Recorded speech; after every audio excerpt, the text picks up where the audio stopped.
Hello, this is William, and I've been introduced, I believe, and I am doing this from our home here in Sweet Home. And Vicky and I are all right. We're under lockdown like you. Becky should be home from college this afternoon because she's had to move out of her dorm. So we're all in the same boat. But that's why I can't come over and see you at this time.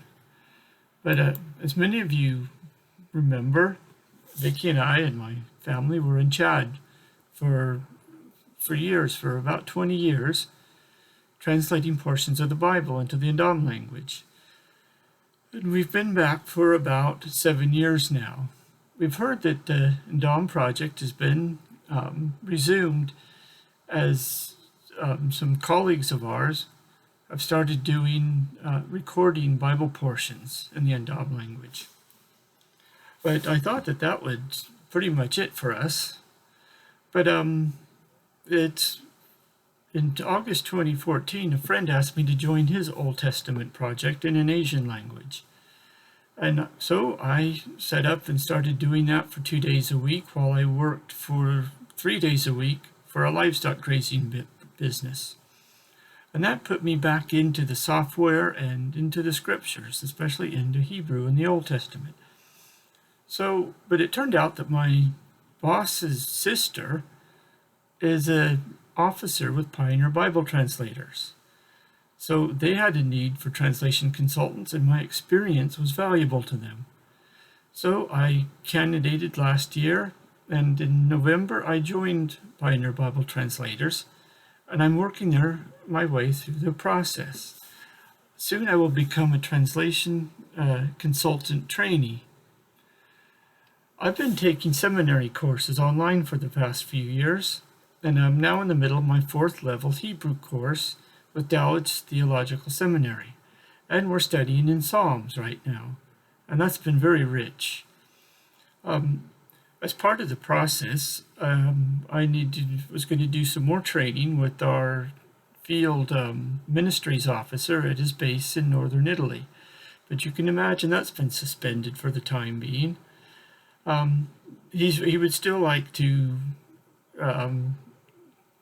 salvage that this summer if possible.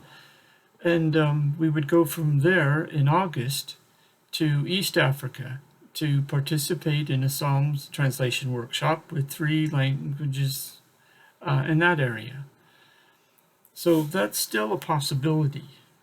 So I will be based and working from home here in the USA and make 2 to 4 trips per year to the field. But once I have to be approved as a consultant, and then I will be assigned to a project.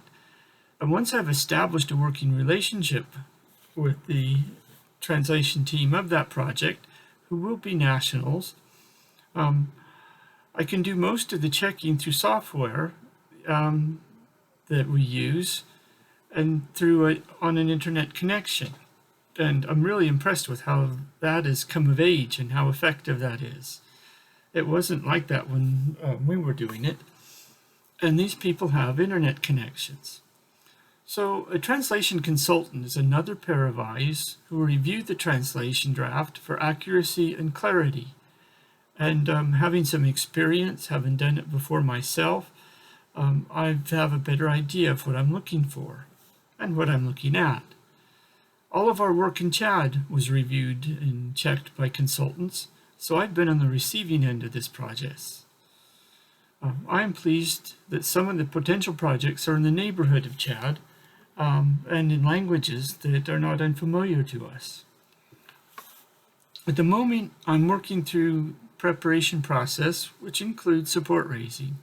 This has gone well so far, and I should be available for assignment by June.